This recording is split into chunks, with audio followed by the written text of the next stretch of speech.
Hi, Richard Weber here at Springhouse Gardens, and this morning I'm showing you a few different plants that attract certain types of butterflies. We're in one of the garden areas that's a little bit more on the wild side, where we've planted some pipe vines that are kind of an interesting native vine. You can see they have kind of a nice rounded leaf. But why I'm showing you this is that a lot of people, when you're getting new into gardening, you might see something eating your leaves. And look at these leaves.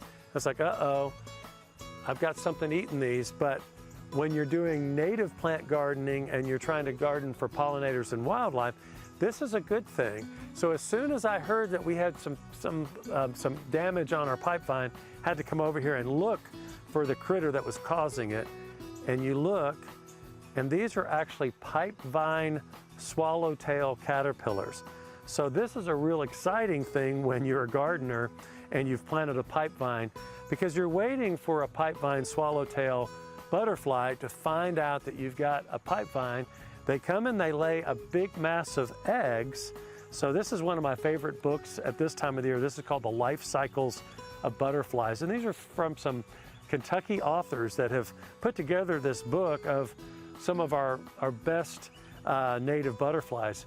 But you can kind of see the pipevine swallowtail. You've got eggs, they hatch into caterpillars.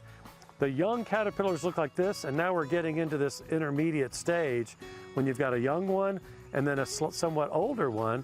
And they kind of feed in groups until they have had their full fill on pipevine leaves, and then they'll go off somewhere and form a chrysalis.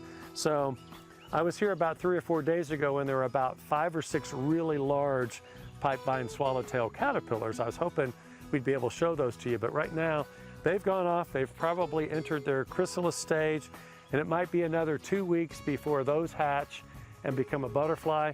The later it gets, they might stay in chrysalis stage until next spring and not emerge as a butterfly until next spring. So it all depends on the timing of these butterflies and caterpillars. But if you plant a native plant like this, a pipe vine in your garden, it might take a couple of years, but you'll someday hopefully have the excitement of finding the caterpillars and then seeing the butterflies as well. So right now we're out of pipe vine in the garden center, but it is one that we try to have every spring.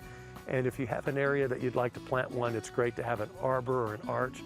Now these are taking off and climbing up into our hollies and into our tulip poplars. So they're feeding caterpillars way up in the sky, not just down here. So if you have more questions about native plants, you can call us at Springhouse Gardens, 859-224-1417. We also sell a lot more than just natives. We've got all kinds of great plants here for Central Kentucky. So come out and see us. We'd love to see you.